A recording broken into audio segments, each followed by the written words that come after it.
Burdur'da. Bahsedeyim istedim. Çünkü çok misafirperver davrandılar. Bizi çok iyi ağırladılar.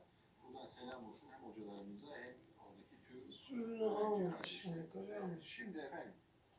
Susuz mu duruyor? Toplumda hak ettikleri değeri görmesi konusunda Çok durmayacak. Feni yapıp gelecek galiba. haberle devam edeceğiz. Niye? Bizden gelmek için. Moda mı gelecekmiş?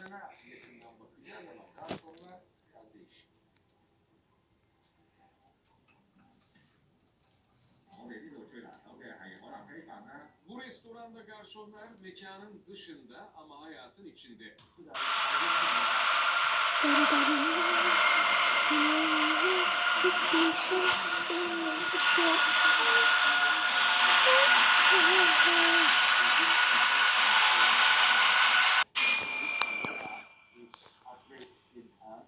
Tıpkı filmde olduğu gibi burada da garsonlar tekerlekli sandalyeyle sürdürüyorlar hayatlarını.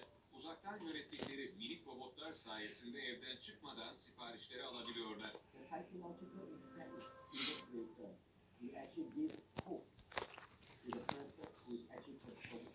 Haysiyet mutfağı olarak tanınan Hong Kong'daki restoran 2020 yılında tam bir ilgiye ev sahipliği yapıyor. Garsonlar uzaktan çalışma sistemiyle hem tedavilerinden geri kalmıyor hem de hayatın içinde oluyorlar.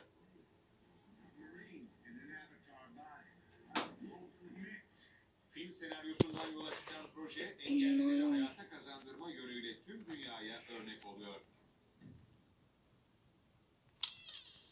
Yani her zaman olduğu gibi gönderdiğiniz mesajların yine çoğunu okuyamadık ama hiç olmasın iki tane çocuk fotoğraflarından gösteriyorum. Çok güzel. Burcu Özel'i paylaşmış.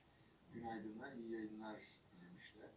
Özellikle şu arkadaki delikanlıya şöyle biraz yaklaşalım. Finally, do you want to play hide and seek with us? That wouldn't be fair. You can see Esther's big head from anywhere. You are so funny, Molly. Don't forget beautiful and clever. You go count by the lift. We will hide in the library.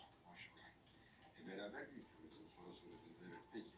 Şimdi artık yavaş yavaş reklam arasına gideceğiz ama güzel bir şarkıyla Coming. gideceğiz. Ready or not?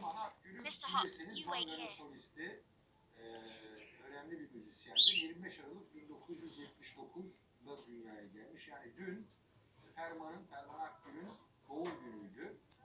Onu şimdi biz çok özel bir çalışmada dinleyeceğiz. Bir Neşet Ertaş yorumunu dinleyeceğiz. Çok mangadan alışık olduğumuz tarz bir iş değil ama ben çok beğendim. Biz çok beğendik. Özellikle editörümüz Erdem'e de teşekkür ederim. O seçti. Şu garip As usual, I was the best at hiding. I don't think you're allowed to move to different hiding spots. It's not fun playing with a cheat.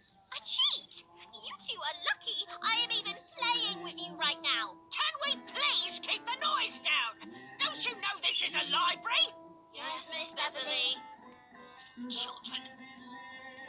It's not like anybody else is in here. We can go somewhere else. I'll go get Mr. Hop.